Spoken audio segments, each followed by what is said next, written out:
this is part 2. In the part 1 we replaced solenoid. That didn't help, and what we did notice is that the drain pump was engaging for no particular reason, even though there was no water, which gave us a clue. The water level sensor might be misbehaving, it might be stuck and making the computer think that there is water. So to dig the water level sensor, we don't see it anywhere here. Usually it's a floating bulb somewhere. There isn't one.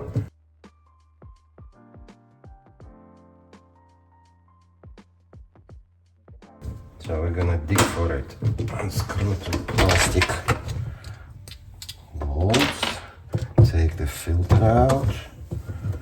Take the filter out.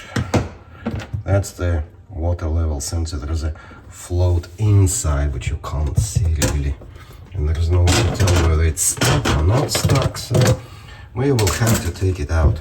There is an electric connector going to it from the bottom, on the bottom, and 2 bolts on, you can see them from here, like 2 little, I think it looks like 6 millimeter somewhere there, or 1/4 inch, no, less than 1/4, very small bolts.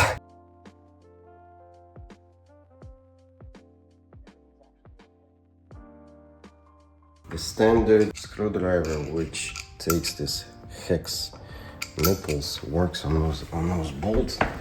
So you want to unscrew them.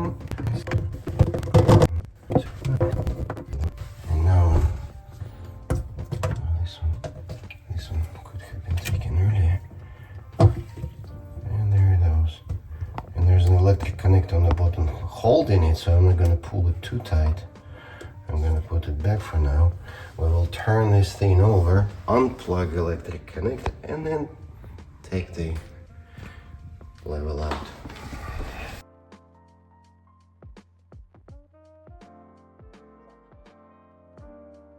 Putting it down.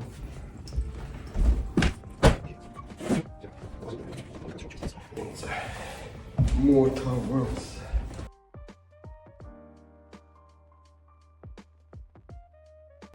Small electric, so here it is, small electric connector, which is coming out like this. That's it, and it's out.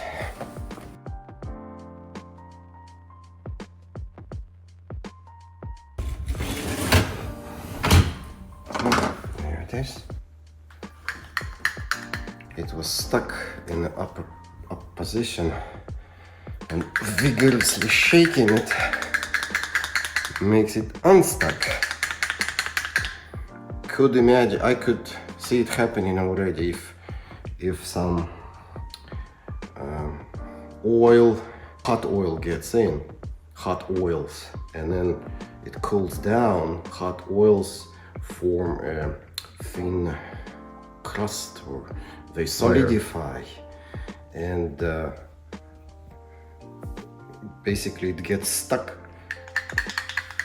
because of some oils being solidified inside there. And if that were the case, shaking could theoretically not even help you.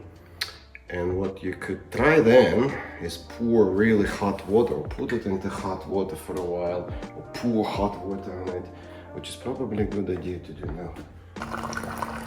Okay. So that's the idea.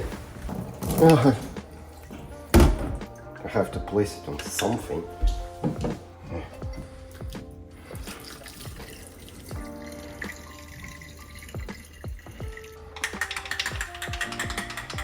Kind of moving faster. We'll just soak it in boiling water. 5 minutes, no more. That's plenty to melt any fats. Designed to be disassembled. So should this trouble happen again, we will probably have to just replace it. Look, there is some crap coming out of it. That's what probably got it stuck. So that float has to be able to, float. Float is designed to float.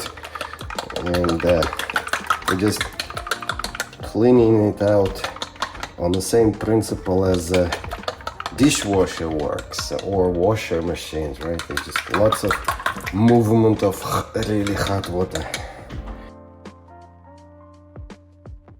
Putting it back together.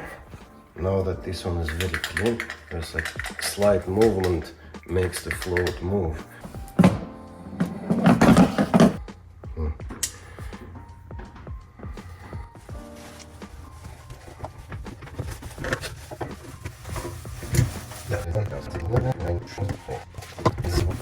Hardly moves, and there is a rubber gasket in there, so this one is supposed to go in also one way only.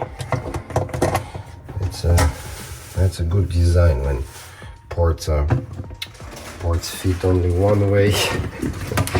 Who's gonna remember all these parts, which way to put them in? Nobody's gonna remember. Now this one goes, I think, on top of the filter, doesn't it? Yes. There you go. Nicely clicked. And last two.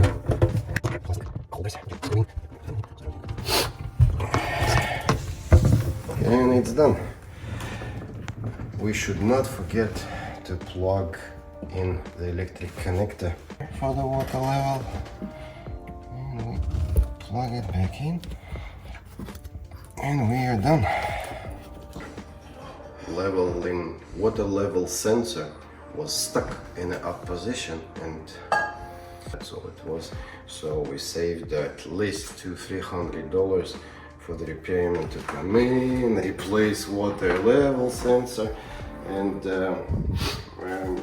if you like to save money on doing simple things, yeah, subscribe to my channel, and I will be showing things you can do to save some money on simple things.